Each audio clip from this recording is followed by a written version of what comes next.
കൃപാസനം പ്രത്യക്ഷീകരണ മധ്യസ്ഥ പ്രാർത്ഥന. നമുക്കൊന്ന് ചേർന്ന് പരിശുദ്ധ അമ്മയുടെ പ്രത്യക്ഷീകരണം ഹൃദയത്തിൽ വിശ്വസിച്ചുകൊണ്ട് അമ്മയുടെ പ്രത്യക്ഷീകരണത്തിൻ്റെ സാക്ഷിയായി എന്നെയും ഉയർത്തണമേ എന്ന് പ്രാർത്ഥിച്ചുകൊണ്ട് ഒരേ മനസ്സോടുകൂടി നമുക്ക് പ്രാർത്ഥിക്കാം. അമ്മേ പരിശുദ്ധ അമ്മേ, അമ്മേ പരിശുദ്ധ അമ്മേ, ദൈവമാതാവേ, ദൈവമാതാവേ, കൃപാസനത്തിലൂടെ ഞങ്ങൾക്കും ഞങ്ങളുടെ ദേശത്തിനും അമ്മ മാധ്യസ്ഥം തേടി തന്ന എല്ലാ അനുഗ്രഹങ്ങൾക്കും കൃപകൾക്കും ഞങ്ങളിപ്പോൾ ഹൃദയം നിറഞ്ഞ നന്ദി പറയുന്നു. സ്തുതിച്ചു പ്രാർത്ഥിക്കാം. ഹല്ലേലൂയ, ഹല്ലേലൂയ, ഹല്ലേലൂയ, മഹത്വം, മഹത്വം, ആരാധന, ഹല്ലേലൂയ, ഹല്ലേലൂയ, യേശുവേ ആരാധന, ഹല്ലേലൂയ, ഹല്ലേലൂയ. പരിശുദ്ധ പരമ ദിവ്യകാരുണ്യത്തിന് നേരവും ആരാധനയും സ്തുതിയും പുകഴ്ചയും ഉണ്ടായിരിക്കട്ടെ. പരിശുദ്ധ പരമ ദിവ്യകാരുണ്യത്തിന് നേരവും ആരാധനയും സ്തുതിയും പുകഴ്ചയും ഉണ്ടായിരിക്കട്ടെ. പരിശുദ്ധ പരമ ദിവ്യകാരുണ്യത്തിന് നേരവും ആരാധനയും സ്തുതിയും പുകഴ്ചയും ഉണ്ടായിരിക്കട്ടെ. അമ്മേ പരിശുദ്ധ അമ്മേ, അമ്മേ പരിശുദ്ധ ദൈവമാതാവേ, 2004 ഡിസംബർ 7-ാം തീയതി ഉച്ചകഴിഞ്ഞ് 2:30 കൃപാസനത്തിൽ സംഭവിച്ച അമ്മയുടെ പ്രത്യക്ഷപ്പെടലിനെ കുറിച്ച് തിരുസഭയ്ക്ക് സമർപ്പിച്ചിരിക്കുന്ന പഠനരേഖകളുടെ മേൽ വസ്തുനിഷ്ഠവും ദൈവശാസ്ത്ര വിധിപ്രകാരമുള്ളതുമായ അന്വേഷണ പഠനങ്ങൾ നടത്തി ആ പ്രത്യക്ഷപ്പെടലിലൂടെ പ്രകടമായ ദൈവമാതാവിന്റെ പ്രത്യേക കരുതലും സംരക്ഷണവും വെളിപ്പെടുത്തുന്ന പീഡിതരുടെ ആശ്വാസവും പ്രവാചകന്മാരുടെ രാജ്ഞിയും വാഗ്ദാനത്തിന്റെ പേടകവും പ്രപഞ്ച പ്രകൃതിയുടെ മാതാവുമായ പരിശുദ്ധ അമ്മയുടെ ഭക്തി തിരുസഭയിൽ കൂടുതൽ പ്രചരിച്ച് ജീവിതത്തിന്റെ ദുരന്താവസ്ഥകളിൽ അകപ്പെട്ട് കഴിയുന്ന അനേകായിരം മക്കൾക്ക് ദൈവത്തിന്റെ സാന്നിധ്യവും സന്ധിപ്പും കൂടുതൽ അനുഭവിക്കുക വഴി ആത്മീയ വിശുദ്ധിയും ദൈവശക്തി കൈവരിക്കുവാൻ ഞങ്ങളുടെ കുടുംബങ്ങളെ ഇടയാക്കണമേ. പ്രാർത്ഥിക്കാം. ഹല്ലേലൂയ, ഹല്ലേലൂയ, ഹല്ലേലൂയ, ആരാധന, ഹല്ലേലൂയ, ഹല്ലേലൂയ, ഹല്ലേലൂയ, ഹല്ലേലൂയ, മഹത്വം, മഹത്വം, ആരാധന, ഹല്ലേലൂയ. പരിശുദ്ധ പരമ ദിവ്യകാരുണ്യത്തിന് നേരവും ആരാധനയും സ്തുതിയും പുകഴ്ചയും ഉണ്ടായിരിക്കട്ടെ. പരിശുദ്ധ പരമ ദിവ്യകാരുണ്യത്തിന് നേരവും ആരാധനയും സ്തുതിയും പുകഴ്ചയും ഉണ്ടായിരിക്കട്ടെ. പരിശുദ്ധ പരമ ദിവ്യകാരുണ്യത്തിന് നേരവും ആരാധനയും സ്തുതിയും പുകഴ്ചയും ഉണ്ടായിരിക്കട്ടെ. അമ്മേ പരിശുദ്ധ അമ്മേ, അമ്മേ പരിശുദ്ധ അമ്മേ, ഭൂസ്വർലോകങ്ങളുടെ രാജ്ഞിയായ അങ്ങേയ്ക്ക് ഭൗമ സംരക്ഷണത്തിനായി പ്രപഞ്ച പ്രകൃതിയെ തന്നെ തിരുസഭ പ്രതിഷ്ഠിക്കുവാൻ ഈ പ്രത്യക്ഷീകരണം വഴി ഇടയാക്കണമേ. പരിശുദ്ധ അമ്മേ, ജപമാല മാതാവേ, സകല കൃപാസനം പ്രാർത്ഥനകളോടും ചേർത്ത് ഞങ്ങളിപ്പോൾ പ്രാർത്ഥിക്കുന്ന ഈ സമൂഹത്തിന്റെ പ്രത്യേക നിയോഗവും പരിശുദ്ധ അമ്മയുടെ മധ്യസ്ഥയില് ദിവ്യകാരുണ്യനാഥന്റെ മുമ്പില് ഉടമ്പടി നിയോഗങ്ങള് പ്രത്യേകമായിട്ട് സമർപ്പിച്ച് പ്രാർത്ഥിക്കാം.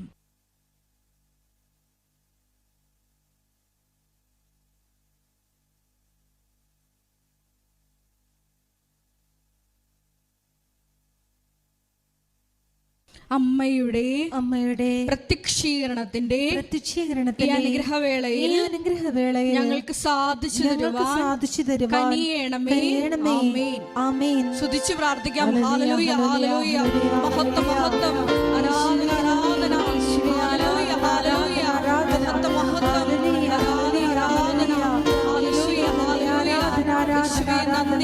പരിശുദ്ധ പരമദിവ്യകാരുണ്യത്തിന് നേരവും ആരാധനയും സ്തുതിയും പുകഴ്ചയും ഉണ്ടായിരിക്കട്ടെ. പരിശുദ്ധ പരമദിവ്യകാരുണ്യത്തിന് നേരവും ആരാധനയും സ്തുതിയും പുകഴ്ചയും ഉണ്ടായിരിക്കട്ടെ. പരിശുദ്ധ പരമദിവ്യകാരുണ്യത്തിന് നേരവും ആരാധനയും സ്തുതിയും പുകഴ്ചയും ഉണ്ടായിരിക്കട്ടെ. പ്രിയമുള്ളവരെ, ദൈവത്തിൻ്റെ സുനിശ്ചിതമായ ഇടപെടലെ ഉറപ്പുവരുത്തുന്ന ഉടമ്പടി ധ്യാനത്തിലേക്ക് നമ്മൾ പ്രവേശിക്കുകയാണ്. നിങ്ങൾ അച്ഛനെ സമർപ്പിച്ചുകൊണ്ട് പ്രാർത്ഥിക്കുക. ശ്രുതികട hallelujah hallelujah hallelujah hallelujah hallelujah. ഈശോയെ ധ്യാനം നയിക്കുന്ന ബഹുമാനപ്പെട്ട ജോസഫ് അച്ഛനെ പ്രത്യേകമായിട്ട് ഈ അൾത്താരയോട് ചേർത്ത് അമ്മ പ്രത്യക്ഷപ്പെട്ട ഈ അൾത്താരയോട് ചേർത്ത് ഞങ്ങൾ സമർപ്പിച്ച് പ്രാർത്ഥിക്കുന്നു. ഞങ്ങൾക്ക് ആവശ്യമായ വചനങ്ങൾ ഈശോയെ പ്രദാനം ചെയ്യണമേ എന്ന് പ്രാർത്ഥിക്കുന്നു. Hallelujah hallelujah. പ്രിയമുള്ളവരെ,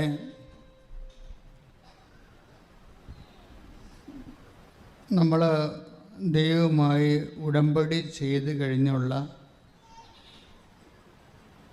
ഓരോ നിമിഷവും നമുക്ക് ആവശ്യമായ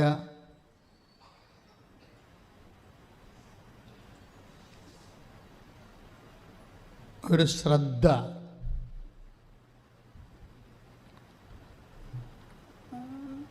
എപ്പോഴൊരു ജാഗ്രത നമ്മുടെ ഭാഗത്തു നിന്നുണ്ടാകണം. ഉടമ്പടി പല ആൾക്കാർക്കും അനുഭവവേദ്യമാകാത്തതിൻ്റെ ഒരു കാരണം ജാഗ്രതയുടെ കുറവാണ്. കാരണം നമ്മൾ ഒരു വ്യക്തിയുമായിട്ടാണ് കമ്മ്യൂണിക്കേറ്റ് ചെയ്യണത്, അല്ലേ? ഉടമ്പടി അല്ലെങ്കിൽ അച്ഛനിടക്ക് പറയാറുള്ള ബെറിത്ത് റിലേഷൻ. ഉടമ്പടി നമ്മൾക്ക് എന്താണ് തരണത്?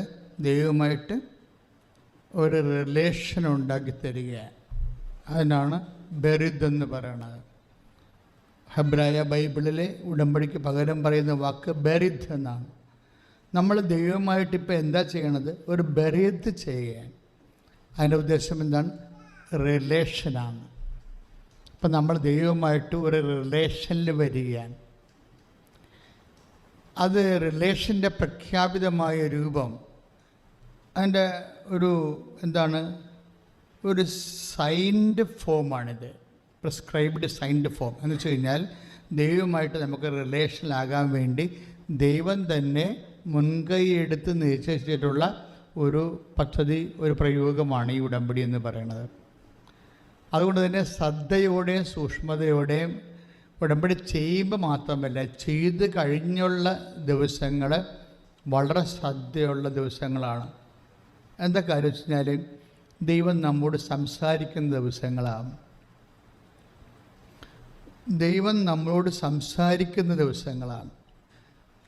അപ്പം നമ്മൾ ഓവറായിട്ട് വേറെ കാര്യങ്ങളിലൊക്കെ ഇടപെട്ടും വേറെ ആൾക്കാരോട് ആവശ്യമില്ലാത്ത സംസാരിച്ചും ആവശ്യമില്ലാത്ത പാട്ടൊക്കെ കേട്ട് അങ്ങനെയൊക്കെ നമ്മുടെ മനസ്സ് ഡിസ്റ്റോർട്ടായി കഴിഞ്ഞു കഴിഞ്ഞാൽ നമുക്ക് ദൈവത്തിൻ്റെ ഇപ്പം നമുക്കൊരു വെള്ളത്തിൽ നമ്മൾ മുഖം കാണുന്നത് എങ്ങനെയാണ്?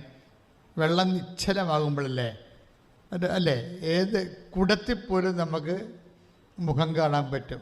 കാര്യം അത് നിശ്ചലമാണ്. പക്ഷേ വെള്ളം ഡിസ്റ്റർബ്ഡ് ആണെങ്കിൽ നമ്മുടെ മുഖവും അതുപോലെ ഡിസ്റ്റോർട്ടഡായി പോകും. അപ്പം ഡിസ്റ്റർബൻസ്, ഡിസ്റ്റോർഷൻ, അങ്ങനെ രണ്ട് കാര്യങ്ങളാണ്. നമ്മൾ ആവശ്യമില്ലാത്ത വിഷയത്തെ കൊണ്ടുപോയി ഉടമ്പടിക്കാലത്ത് തലയിടരുത്, ഇല്ലേ? ആവശ്യമില്ലാത്ത ഇപ്പം അടുക്കളയിൽ തന്നെ ഒരു സംസാരമുണ്ടായി, അല്ലെങ്കിൽ അങ്കണത്ത് സംസാരമുണ്ടായി, ചില നമുക്കിഷ്ടപ്പെടാത്ത ആൾക്കാർ വീട്ടിൽ വന്ന്, അല്ലെങ്കിൽ ഇഷ്ടപ്പെടാത്ത വീട്ടിൽ വന്നു, അങ്ങനെയൊക്കെ ഓരോ വിഷയങ്ങളൊക്കെ വരുമ്പോൾ ഇതിനകത്ത് കൊണ്ടുപോയി വെറുതെ തല വെച്ച് കൊടുക്കരുത്. അത് ഉടമ്പടിയുടെ കാര്യം. നമ്മൾ വളരെ ശ്രദ്ധയോടെ ദൈവതിരുസന്നിധിയിൽ ഒരു ബയലാട്രൽ എഗ്രിമെൻ്റ് ചെയ്തിരിക്കുകയാണ്. അല്ല, ഇത് ഇറ്റ്സ് നോട്ട് എ പ്രയർ. ഉടമ്പടി ഒരു പ്രാർത്ഥനയല്ല, അതൊരു പ്രയോഗമാണ്. ദൈവവുമായിട്ട് നമ്മൾ ലിങ്ക് ചെയ്തിരിക്കുകയാണ്. അപ്പം നമ്മൾ വളരെ ശ്രദ്ധയോടെ നിൽക്കണം. എന്താ കാര്യം എന്നറിയാവോ? ദൈവം ഉടമ്പടിയുടെ ഒരു പ്രോമിസ്, നമുക്കറിയാം ഉടമ്പടി വർക്ക് ചെയ്യണത് പ്രോമിസിലാണ്. ഉടമ്പടി ആകാശത്ത് നമ്മൾ എഴുതുകയല്ല, മറിച്ച് ഉടമ്പടിയിൽ പ്രിസ്ക്രൈബ്ഡ് പ്രോമിസ് ഉണ്ട്. അതിൻ്റെ അടിസ്ഥാനത്തിലാണ് ഉടമ്പടി നിലവിൽ വരുന്നത്. പ്രോമിസ് എന്ന് പറഞ്ഞാൽ എന്താണ്? വാഗ്ദാനം, ദൈവത്തിൻ്റെ വാഗ്ദാനം. ഓരോ വിഷയം, ഈച്ച് ആൻഡ് എവറി സബ്ജക്റ്റ്, നമ്മുടെ ജീവിതത്തിൻ്റെ ഓരോ വിഷയങ്ങൾക്കും കറസ്പോണ്ടിങ് പ്രോമിസ് ഉണ്ട്, എന്നുവെച്ചാൽ വാഗ്ദാനമുണ്ട്. അതായത് അത് ആണ് നമ്മളിൽ പാലിക്കപ്പെടുമ്പോഴാണ് പലപ്പോഴും നമുക്ക് അത് അനുഗ്രഹമായിട്ട് മാറണത്. അത് മനസ്സിലായി. അതായത് ദൈവം അനാദികാലം മുതൽ ഈ ഫിസിക്കാലിറ്റി മെയിൻറ്റെയിൻ ചെയ്യാൻ വേണ്ടി, ആത്മാവിൻ്റെ ആ സ്പിരിച്വാലിറ്റി മെയിൻറ്റെയിൻ ചെയ്യാൻ വേണ്ടി ഒറ്റ പ്രോമിസാണ് നൽകിയിരിക്കുന്നത്. പ്രോമിസിൻ്റെ ഉദ്ദേശം എന്താണ്? ഫിസിക്കാലിറ്റി മെയിൻറ്റെയിൻ ചെയ്യുക, നമ്മുടെ ശാരീരിക അവസ്ഥ മെയിൻറ്റെയിൻ ചെയ്യുക. അതിലാണ് വീടുണ്ട്, വിവാഹമുണ്ട്, വഴിയുണ്ട്, ILTS ഉണ്ട്, വസ്തു വിൽപ്പന, വസ്തു വാങ്ങലുണ്ട്. ഇതെല്ലാം ഫിസിക്കാലിറ്റി മെയിൻറ്റെയിൻ ചെയ്യാൻ വേണ്ടിയുള്ളതാണ്. ഇനി സ്പിരിച്വാലിറ്റി മെയിൻറ്റെയിൻ ചെയ്യാനുണ്ട്, ആധ്യാത്മികത. കാരണം ഈ കാലത്തിന് ശേഷവും വീണ്ടും വിശ്വാസിയെ സംബന്ധിച്ചിടത്തോളം നിത്യമായി ജീവിക്കാൻ വേണ്ടി ഉള്ള സ്പിരിച്വാലിറ്റി മെയിൻറ്റെയിൻ ചെയ്യാൻ വേണ്ടി ആ ഉടമ്പടിയുണ്ട്. അതിനാണ് പരിശുദ്ധ കുർബാന എന്ന് പറയുന്നത്. തമ്മിൽ മനസ്സിലാക്കണം, ഈ ദൈവം എന്ത് ചെയ്താലും ഉടമ്പടി മാത്രമേ ചെയ്യത്തുള്ളൂ, വേറെ ഒന്നും ചെയ്യത്തില്ല. അതിൻ്റെ ലക്ഷ്യമെന്ന് പറഞ്ഞാൽ അൾട്ടിമേറ്റ് എയിം ഒന്ന് ഫിസിക്കാലിറ്റി മെയിൻറ്റെയിൻ ചെയ്യുക, ഈ ജീവിതത്തിൻ്റെ ആവശ്യങ്ങൾ നിറവേറ്റുക, ഈ ജീവിതത്തിൻ്റെ ആവശ്യങ്ങൾ നിറവേറ്റുക, പിന്നെ വരാൻ പോകുന്ന ജീവിതത്തിൻ്റെ ആവശ്യങ്ങൾ നിറവേറ്റുക. അപ്പോൾ ആവശ്യങ്ങൾ നിറവേറ്റുകയാണ് ബേസിക്കായിട്ട് ഉടമ്പടിയുടെ അൾട്ടിമേറ്റ് എയിം. ആവശ്യങ്ങൾ നിറവേറ്റുക. ഈ ആവശ്യങ്ങൾ നിറവേറ്റുമ്പോൾ സംഭവിക്കുന്നത്, നമ്മളെ ദൈവം ഹെൽപ്പ് ചെയ്യാൻ വേണ്ടി നമ്മുടെ ആത്മാവിൻ്റെ വാതായനങ്ങൾ മുട്ടുമ്പോൾ നമ്മൾ ശ്രദ്ധയില്ലെങ്കിൽ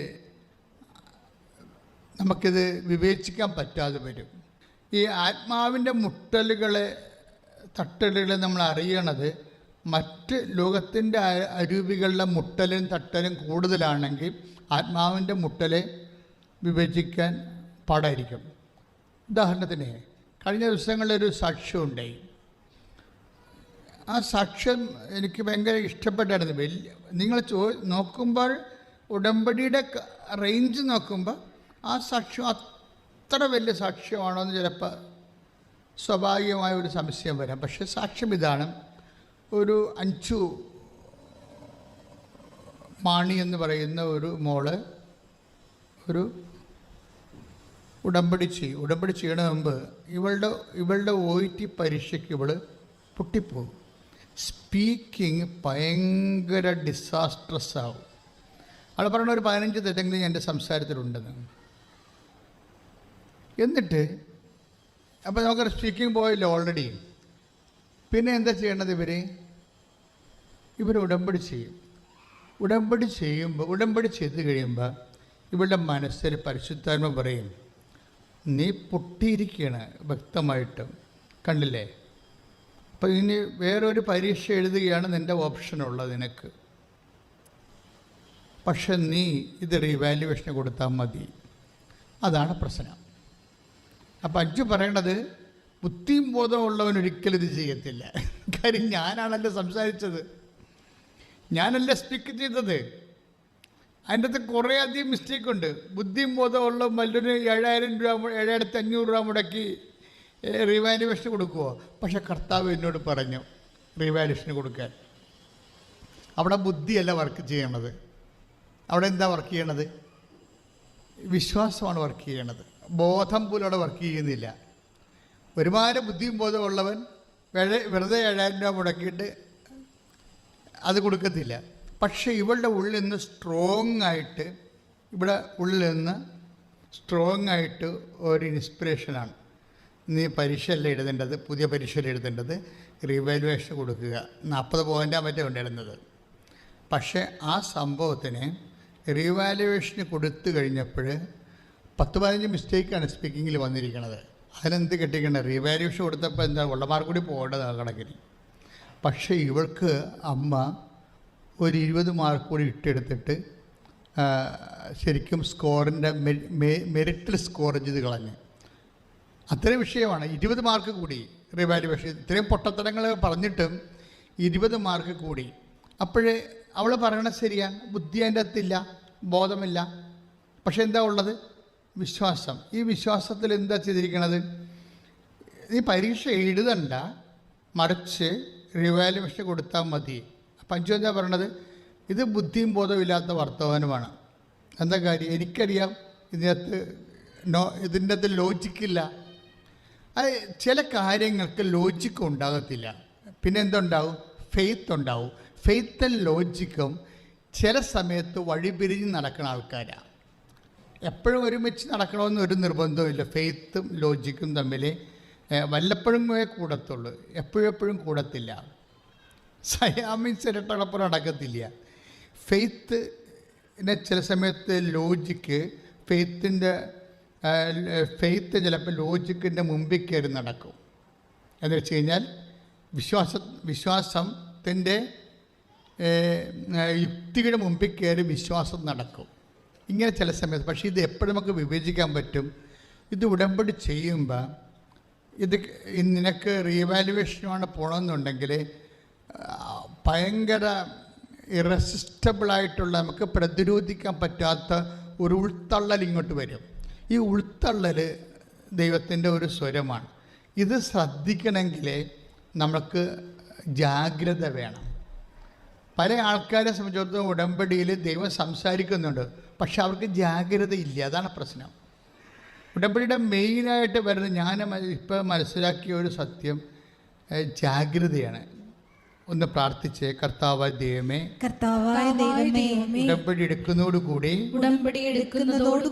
ഞാനും ദൈവവുമായി ഞാനും അങ്ങുമായി ഒരു വ്യക്തിപരമായ ബന്ധത്തിലേക്ക് എത്തിച്ചേരുന്ന ഈ ഉടമ്പടി കാലങ്ങളിലെ അങ്ങയുടെ മനസ്സിലുള്ളത് എനിക്ക് പകർന്നു തരുമ്പോൾ ഗ്രഹിച്ചെടുക്കാനുള്ള ആത്മീയ ജാഗ്രതയാൽ എന്നെ അഭിഷേകം ചെയ്യണമേ. ശ്രദ്ധിക്കട്ടെ.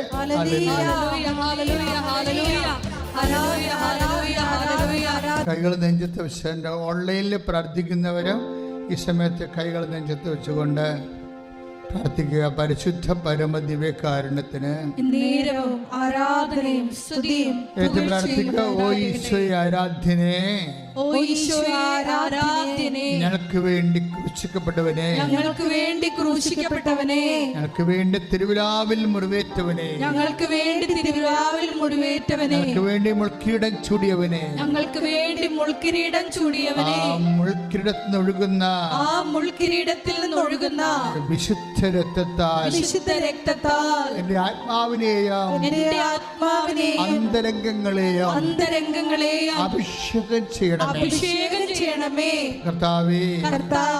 അതുമൂലം അങ്ങയുടെ വചനങ്ങൾക്ക് വേണ്ടി കൊതിയോട് ദാഹിക്കുവാൻ വചനം ഗ്രഹിക്കുവാൻ ഞങ്ങൾക്ക് അഭിഷേകം നൽകണമേ.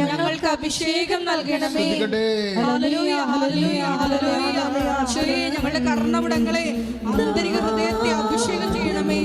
Hallelujah, hallelujah.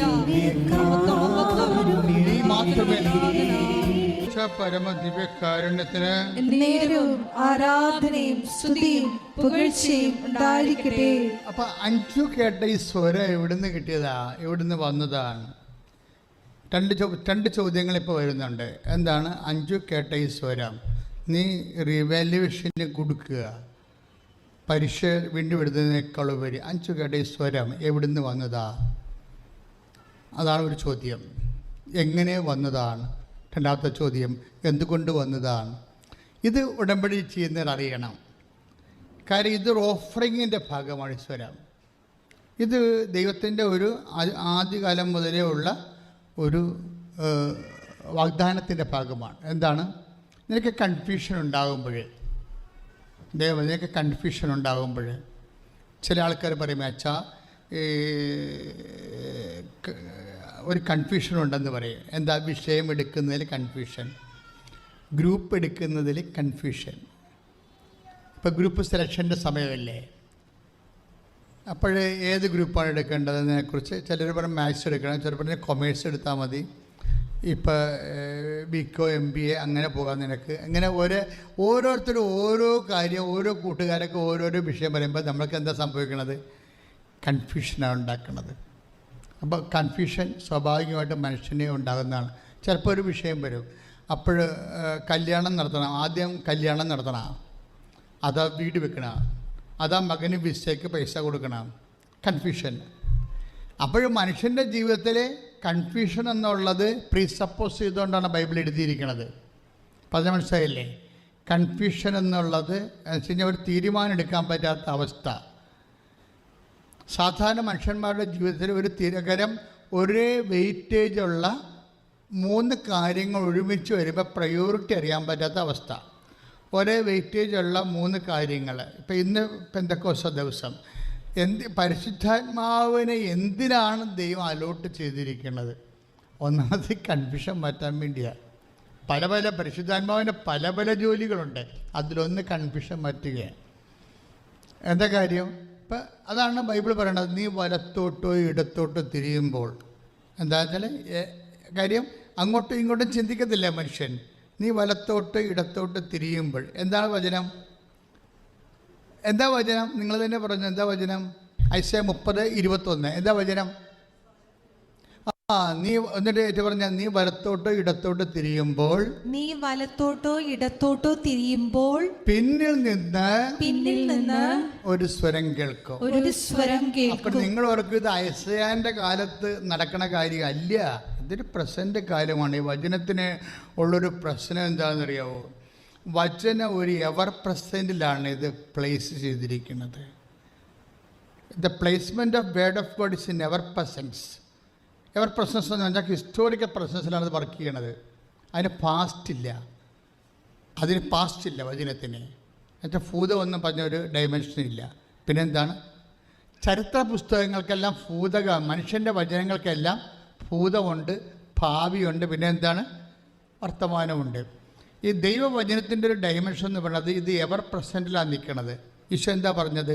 ആകാശം മാറിപ്പോകും. പറഞ്ഞേ, ആകാശം മാറിപ്പോകും, ഭൂമിയും കടന്നു പോകും. ഞാൻ നിങ്ങളോട് പറഞ്ഞ വചനങ്ങൾക്ക് മാറ്റമില്ല. അതായത് അത് എവർ പ്രസൻറ്റിലാണ്. ആകാശം എന്ന് പറഞ്ഞാൽ എന്താണ്? ടൈം. ആകാശം മീൻസ് ആകാശത്തല്ലേ സൂര്യൻ നിൽക്കണത്. സൂര്യനെ ചുറ്റിട്ടല്ലേ ഗ്രഹങ്ങളൊക്കെ എല്ലാം കറങ്ങുകയും സ്വയം കറങ്ങുകയും ഒക്കെ ചെയ്യണത്. ഇങ്ങനെ time after all it is A metaphysical subject അല്ലേ? ടൈം എന്ന് പറയുന്നത് ഒരു ഫിസിക്സിൻ്റെ സബ്ജക്റ്റ് അല്ല. ടൈം, ഊർജം ഒരു ഫിസിക്സിൻ്റെ സബ്ജക്റ്റാണ്. പക്ഷേ ടൈം ഒരു ഫിസിക്സിൻ്റെ സബ്ജക്റ്റ് അല്ല, അത് മെറ്റാഫിസിക്സിൻ്റെ സബ്ജക്റ്റാണ്. അതിന് അരിസ്റ്റോട്ടലാണ് പറയുന്നത് കറക്റ്റായിട്ട് കാര്യങ്ങൾ. എന്താണ് time? It's the measurement of movements. ഒരു മൂവ്മെൻറ്റ്സിൻ്റെ ഏകകമായിട്ടാണ് ഈ സമയം. ഈ പ്രപഞ്ചത്തിൽ നടന്നുകൊണ്ടിരിക്കുന്ന ചലനത്തിൻ്റെ ഏകകമായിട്ടാണ് സമയം വരുന്നത്. അപ്പോൾ ഈശോ എന്താ പറഞ്ഞത്? ഈ പ്രപഞ്ചത്തിൻ്റെ ചലനമെന്ന് പറയുന്നത്, ആകാശമെന്ന് പറഞ്ഞ ആ ടോട്ടാലിറ്റിയിൽ ഈ പ്രപഞ്ചത്തിൽ നടക്കുന്ന ചലനം, ആകാശം കടന്നു പോകുന്ന പറയണത്. കടന്നു പോകും. കാലം ഇങ്ങനെ മാറി മാറി വരത്തില്ലേ? ഓരോരോ കാലം മാറത്തില്ലേ? ഇല്ലേ? വർഷകാലത്തിലേക്ക് നമ്മൾ പ്രവേശിക്കുകയാണ്, കാലം മാറുകയാണ്. അപ്പോഴിങ്ങനെ ഈശോ പറഞ്ഞ ആകാശം മാറും, കാലം മാറും, പിന്നെന്താണ്? ഭൂമിയും കടന്നു പോകും, സമയം, സ്ഥലമൊക്കെ മാറും. സ്ഥലം മാറും. ഇപ്പം കർത്താവിൻ്റെ കാലത്ത് ഈ കലവൂരില്ല.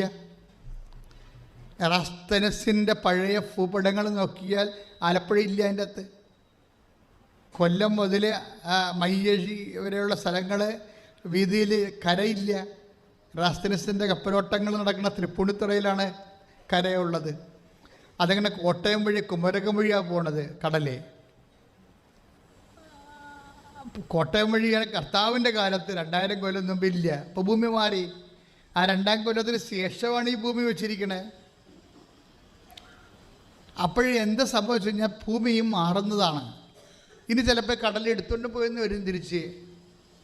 ഉപഗ്രഹത്തിൻ്റെയൊക്കെ ചിത്രങ്ങൾ ഈ പ്രദേശത്തുള്ളത് നമ്മൾ പരിശോധിക്കുമ്പോൾ കടൽ കരയേക്കാൾ പൊങ്ങി നിന്നിട്ട് ഈ കരഭൂമികളെല്ലാം ഇങ്ങനെ തുണ്ട് തുണ്ടായിട്ട് എന്തോ പന്ത് ഇങ്ങനെ വെള്ളത്തിൽ പൊങ്ങി കിടക്കണ പോലെ തോന്നുന്നുണ്ട്. കടൽ ചെറുതായിട്ടൊന്ന് 1 മീറ്റർ 2 മീറ്റർ പൊങ്ങുകയാണെങ്കിൽ ആലപ്പുഴക്കാരത്തൊരു തീരുമാനമാവും, കൊച്ചി അപ്പളേ പോകും, അതേ പോകും. ഭൂമികൾ പോകാൻ സാധ്യതയുണ്ടെന്ന് ഈശോ പറഞ്ഞിട്ടുണ്ട്. അത് കാര്യം വെച്ചാൽ ഭൂമികൾ പോകും, ആകാശം പോകും, സമയം എന്നുവെച്ചാൽ ഈശോ എന്താ ഉദ്ദേശിച്ചത്? കാലം ദേശവും 2 കാര്യങ്ങളിലാണ് സംഭവങ്ങൾ നടക്കുന്നത്. എന്ത് സംഭവങ്ങൾ നടന്നാലും കാലത്തിൽ നടക്കും, ദേശത്തിൽ നടക്കും. ഈ ദേശം പോകും, പിന്നെന്താണ്? കാലവും പോകും. പിന്നെന്ത് പറ്റും? ഞാൻ നിങ്ങളോട് പറഞ്ഞ വചനങ്ങൾക്ക് മാറ്റം ഉണ്ടാകത്തില്ല. അപ്പോൾ വചനങ്ങളെന്ന് പറയുമ്പോൾ കാലദേശബന്ധിയായിട്ടല്ല നിൽക്കണത്. കാര്യം എന്താണ്? ആദിയിൽ വചനമുണ്ടായിരുന്നു. ഇപ്പം ലൂക്കാൻ്റെ സുവിശേഷം, ആകാശം കടന്നു പോകും, ആകാശം കടന്നു പോകും, ആകാശം മാറും, ആകാശം മാറും, ഭൂമിയും മാറും, ഭൂമിയും മാറും. ഞാൻ നിങ്ങളോട് പറഞ്ഞ വചനങ്ങൾക്ക് മാറ്റമുണ്ടാവുകയില്ല. അപ്പോഴേ ടൈം ആൻഡ് പ്ലേസിലല്ല വചനം പ്ലേസ് ചെയ്തിരിക്കുന്നത്. ടൈം ആൻഡ് പ്ലേസ്, ദേശവും കാലവും മാറിക്കൊണ്ടിരിക്കും, പക്ഷേ വചനത്തിന് മാറ്റം ഉണ്ടാകത്തില്ല. വചനം നമ്മളോട് പറഞ്ഞ വചനങ്ങൾക്ക് മാറ്റം ഉണ്ടാകത്തില്ല. എന്താ കാര്യം? അത് ആദിയിൽ വചനമുണ്ടായിരുന്നു, വചനം ദൈവത്തോടു കൂടിയായിരുന്നു, വചനം ദൈവമായിരുന്നു. അതുകൊണ്ടാണ് ദൈവം കാലത്തിനും ദേശത്തിനും അതീതനാണ്. ദൈവത്തിൻ്റെ വാക്കുകളും ഉടമ്പടി കാലത്തിന് ശേഷം വരുന്ന തോന്നലുകൾ നമ്മൾ പ്രാർത്ഥനാപൂർവം വിവേചിക്കേണ്ടതാണ്. ഇപ്പം നമ്മൾ റിജക്റ്റ് ചെയ്തൊരു ബാങ്കാണ്, 3 പ്രാവശ്യം അവിടെ ചെന്ന് അവർ റിജക്റ്റ് ചെയ്ത്, അപ്പം നമുക്ക് ലോൺ കിട്ടത്തില്ലെന്ന് ഉറപ്പായി. അതിൽ ജപ്തി നടപടിയിലേക്ക് ഒരു പോകണമെന്ന് ഉറപ്പായി. രണ്ട് വിഷയത്തിലാണ് ആൾക്കാർ പോകുന്നത്. പക്ഷേ ഉടമ്പടി എടുത്തതിന് ശേഷം പിന്നീട് നിന്നോട് പിന്നെയും പറയും, നീ അയാളുടെ ആ ബാങ്കിലേക്ക് തന്നെ ചെല്ലാൻ പറയും. അപ്പോൾ നീ പറയും, ഞാൻ പോകത്തില്ല, എന്നെ അവിടെ ആട്ടി ഓടിച്ചാണ്, അവർക്ക് ഭ്രാന്താണെന്ന് ചോദിക്കും. ആൾക്കാരുടെ കൂട്ടത്തിൽ വെച്ച് എന്നെ ചമ്മിച്ചാൽ എനിക്ക് വേണ്ടി ദേഷ്യം വരും, ഞാൻ പോകത്തില്ലെന്ന് പറയും. പക്ഷേ നിൻ്റെ ഉള്ളിൽ അങ്ങനെ തോന്നി, അപ്രതിരോധ്യമായിട്ട് തോന്നിയാൽ യു ഷുഡ് ഗോ. എന്താ കാര്യം? കർത്താവിൻ്റെ ഒരു രീതി അനുസരിച്ച് ശത്രുക്കൾ കാണുകെ അവിടെ നിന്ന് എനിക്ക് വിരുന്നൊരുക്കി. വിരുന്ന് കർത്താവിന് ആരുടെ മുമ്പിൽ ഒരുക്കാൻ പറ്റും? ഇത് പരിശുദ്ധാത്മാവിൽ വിവേചിക്കാതെ മാത്രമേ നിനക്ക് ഇതിൻ്റെ മധുരം നുകരാൻ പറ്റത്തുള്ളൂ. വചനം ബേസിക്കായിട്ട് സ്വീറ്റാണ്. വചനം ബേസിക്കായിട്ട് സ്വീറ്റാണ്.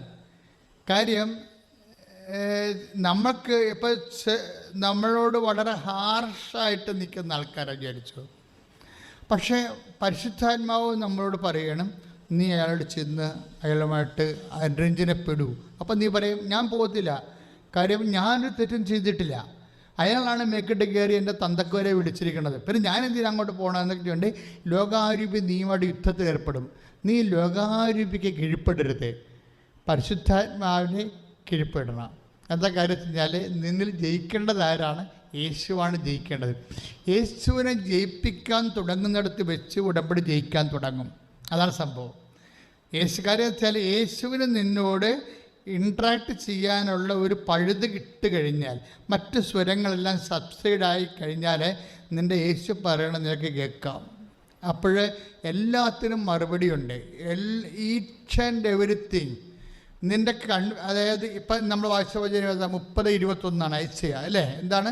നീ വലത്തോട്ടോ ഇടത്തോട്ടോ തിരിയുമ്പോൾ, പറഞ്ഞേ, നീ വലത്തോട്ടോ ഇടത്തോട്ടോ തിരിയുമ്പോൾ പിന്നിൽ നിന്നൊരു സ്വരം കേൾക്കും, പിന്നിൽ നിന്ന് ഒരു സ്വരം കേൾക്കും, ഇതാണ് വഴി, ഇതാണ് വഴി, ഇതിലേ പോകുക. അപ്പൊ എല്ലാം നീ അത് തന്നെയല്ലേ?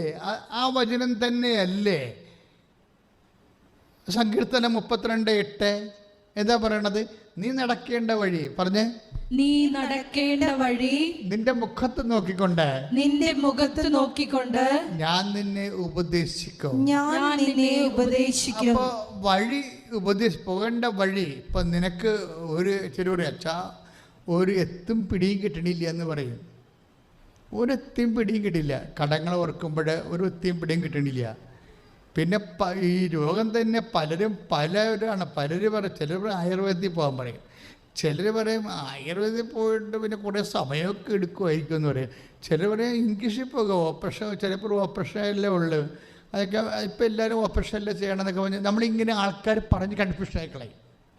ഓരോരോ വിഷയത്തിലും കൺഫ്യൂഷൻ, എല്ലാ വിഷയത്തിലും കൺഫ്യൂഷനാണല്ല കാര്യം. ഇപ്പം ആൾക്കാർക്കെല്ലാം ഭയങ്കര അറിവായത് കാരണം ഈ അറിവ് ഉള്ള ആൾക്കാരെല്ലാം കൂടി അറിവും ചോന്നുകൊണ്ട് ആവശ്യക്കാരൻ്റെ പെടലിൽ കൊണ്ടുവന്ന് ഡംപ് ചെയ്യുകയാണ് അറിവുകളെല്ലാം. അതോട് ഇപ്പം കൺഫ്യൂഷനായി പോകും. മനസ്സിലായ? നമ്മൾ ചില സ്ഥലത്തൊക്കെ ചെല്ലുമ്പോൾ വേസ്റ്റ് കൂന കാണത്തില്ലേ, അതുപോലെയാണ്. ഒരു വിഷയം ഉണ്ടായ ആൾക്കാർക്ക് അഭിപ്രായത്തിൻ്റെ വേസ്റ്റ് കൂനകൾ നമുക്ക് ചുറ്റും കൂടും. ചിലർ പറയാൻ നിങ്ങൾ സ്വിറ്റ്സർലൻഡിൽ നിങ്ങൾ ആദ്യം ആസ്ട്രേലിയ പോകുക, അവിടെ നിന്ന് ന്യൂസിലൻഡിലേക്ക് പോകാൻ പറയും. ചിലർ പറയാം അത് അവിടെ IELTS എഴുതാൻ പോകാനുള്ള വഴിയുണ്ടെന്ന് പറയും. ഇപ്പം ഇങ്ങനെ ഓരോരോ കാര്യത്തിൽ പറയുമ്പോൾ നമ്മൾ കറങ്ങി നടക്കും 6 മാസം. ഉടമ്പടി എടുക്കുമ്പോൾ നീ ശ്രദ്ധ വേണമെന്നാണ് ഇപ്പം അതിൻ്റെ അർത്ഥം. ഉടമ്പടി എടുക്കുമ്പോൾ ഓരോരോ അഭിപ്രായം കേട്ട് കറങ്ങരുത്, മറിച്ച് കർത്താവിൽ നിന്നെക്കുറിച്ചൊരു അഭിപ്രായം ഉണ്ടാവും. എന്താണ്? ഇതാണ് വഴി, ഇതിലേ പോകാൻ പറയും. പിന്നിൽ നിന്ന് കേൾക്കുന്ന സ്വരത്തിൻ്റെ പ്രത്യേകത എന്താ? അത് നന്മയുടെ സ്വരമായിരിക്കും, കാരുണ്യത്തിൻ്റെ സ്വരമായിരിക്കും. അത് മെരിറ്റിലല്ല പിന്നിലുള്ള വഴി വർക്ക് ചെയ്യണത്. പിന്നിലുള്ള വഴി ഉപദേശിക്കപ്പെടുമ്പോൾ അതിന് മെരിറ്റ് ഉണ്ടാകത്തില്ല ഒരിക്കലും. അവൾ പറഞ്ഞു കേട്ടില്ലേ, ബുദ്ധിയും ബോധമുള്ളവരും വല്ലവരും. അഞ്ചു എന്താ പറഞ്ഞത്? ബുദ്ധിയും ബോധമുള്ളവർ വല്ലവരും തോറ്റ പരീക്ഷയ്ക്ക് റീവാലുവേഷൻ കൊടുക്കുമോ? പക്ഷേ കർത്താവ് എന്നോട് കൊടുക്കാൻ പറഞ്ഞെന്താ പറഞ്ഞ? പിന്നിലുള്ള സ്വരമാണത്. പിന്നിലുള്ള സ്വരത്തിൻ്റെ പ്രത്യേകത എന്താണ്? അതിന് മെരിറ്റ് ഉണ്ടാകത്തില്ല, ലോജിക്ക് ആയിരിക്കത്തില്ലത്. എന്താ കാര്യം? പിന്നിലുള്ള സ്വരം ആദ്യം കേട്ടത് ദാവീദാണ്. ദാവീദ് എന്താ പറഞ്ഞത്? ജീവിതകാലം മുഴുവൻ നന്മയും കാരുണ്യവും എന്നെ അനുഗമിക്കും. മനസ്സിലായില്ലേ? ജീവിതകാലം മുഴുവൻ നന്മയും കാരുണ്യവും. പിന്നിൽ നിന്ന് വരണത് കാരുണ്യത്തിൻ്റെ സ്വരമായിരിക്കും. കാരുണ്യം വർക്ക് ചെയ്യേണ്ടത് മെരിറ്റിലല്ലോ.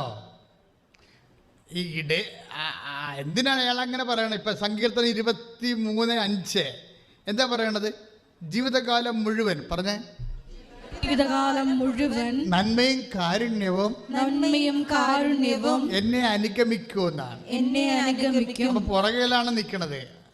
അപ്പം നമുക്ക് അനുഗമിക്കുമെന്ന് പറയുന്നത്, പിന്തുടരുമെന്ന് പറയുന്നത് എന്തായാലും XY പുറകിലാണ്. പിന്നിൽ നിന്നാണ് ഈ സ്വരം വരണത്. പിന്നിൽ നിന്ന് വരുന്ന സ്വരം എന്ന് പറഞ്ഞാൽ എന്താണ്?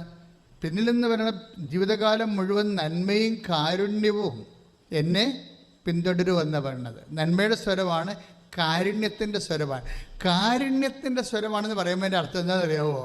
മെരിറ്റ് അവിടെ വെച്ച് പോവുകയാണ്. നിൻ്റെ മെരിറ്റിലല്ല അത് വർക്ക് ചെയ്യണത്, യോഗ്യതയാലല്ല. കാരുണ്യം വരുന്ന യോഗ്യതയാലല്ലോ, യോഗ്യതയല്ല. കാര്യം ബൈബിൾ എപ്പോഴും വർക്കൗട്ട് ചെയ്യണത് നന്നായിട്ട് വർക്ക്. ഇപ്പം ചന്ദ്രനെ എപ്പോഴും കാണാൻ പറ്റണത് എപ്പോഴാണ്? ചന്ദ്രനെ എപ്പോഴും കാണാൻ പറ്റണത് എപ്പോഴാണ്?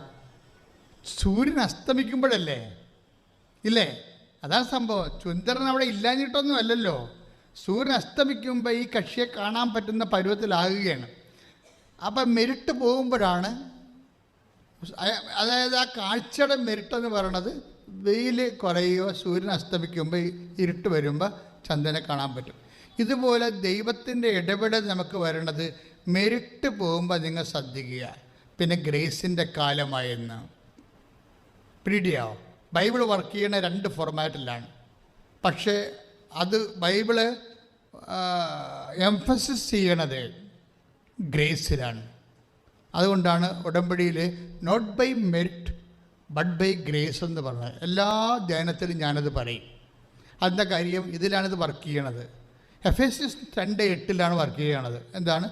നോട്ട് ബൈ മെരിറ്റ്, നിങ്ങളുടെ യോഗ്യതയാലല്ല, ദൈവത്തിൻ്റെ കൃപ കൊണ്ടെന്ന്. അപ്പം നിങ്ങൾ എന്ത് ഭക്ഷിക്കും, എന്ത് പാനം ചെയ്യും, എന്ത് ധരിക്കും എന്നൊക്കെ പറഞ്ഞ് അതെല്ലാം മെരിറ്റിൻ്റെ പ്രശ്നമാണ്.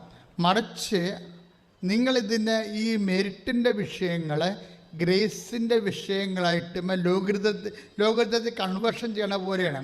അതായത് ഇതിനകത്ത് മെരിറ്റിൻ്റെ വിഷയങ്ങളെ ഗ്രേസിൻ്റെ വിഷയമായിട്ട് നമ്മൾ ഉടമ്പടിയിൽ കൺവേർട്ട് ചെയ്യണം.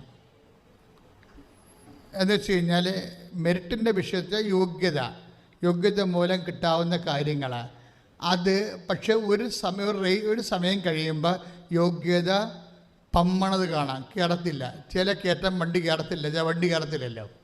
ഇപ്പം ജീപ്പൊക്കെ ചിലയിടത്ത് പോകത്തില്ലല്ലോ, ഇല്ലേ? നിങ്ങൾ എന്തുകൊണ്ട് ഹൈ റേഞ്ചിൽ ജീപ്പ് പോയിക്കണേ?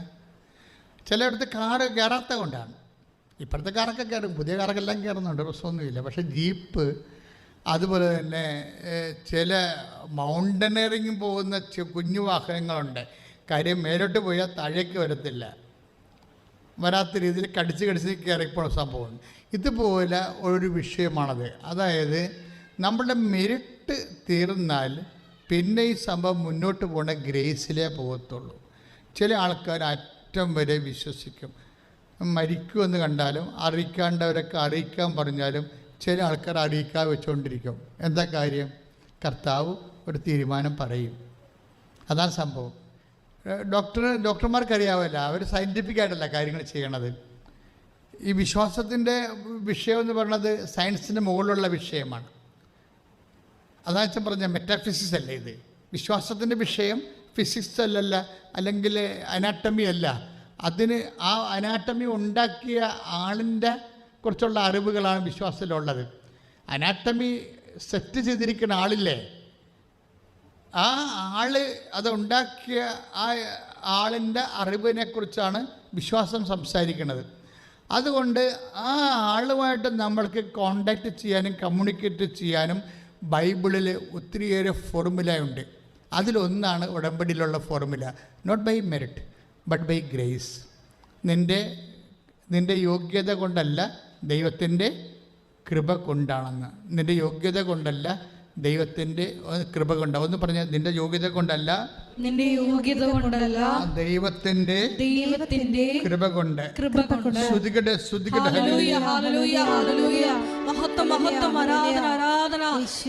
ഞങ്ങളുടെ യോഗ്യതകളെക്കാൾ അപ്പുറത്ത് കർത്താവിന്റെ കൃപ ഞങ്ങളുടെ എല്ലാ ജീവിത വിഷയങ്ങളുടെ മേലും ഉണ്ടാകണമേ എന്ന് പ്രാർത്ഥിക്കുന്നു. എന്താ വെച്ച് കഴിഞ്ഞാൽ ചില സമയത്ത് ഈ അനാട്ടമി സൃഷ്ടിച്ച ആള്, അല്ലെങ്കിൽ നമ്മുടെ മെയിൻ്റെ സ്ട്രക്ചർ, വികാരമണ്ഡലങ്ങളെല്ലാം നിർമ്മിച്ച ആള്, ആ ആള് അതിൻ്റെ ഒരു നോഹവും ജ്ഞാനസൂത്രങ്ങൾ, അത് കേടുപാടുകൾ എങ്ങനെ പോക്കണം, അതിനൊരു കേടുപാടുകൾ വന്നാൽ, ആ നിർമ്മിച്ച വസ്തുവിൻ്റെ കേടുപാടുകൾ വന്നാൽ എങ്ങനെ പോക്കണം എന്നതിനെക്കുറിച്ച് സാധാരണ ഫിസിക്കൽ സയൻസിൽ ഇല്ലാത്ത കുറേ ഫോർമുല കർത്താവിൻ്റെ വചനത്തിലുണ്ട്.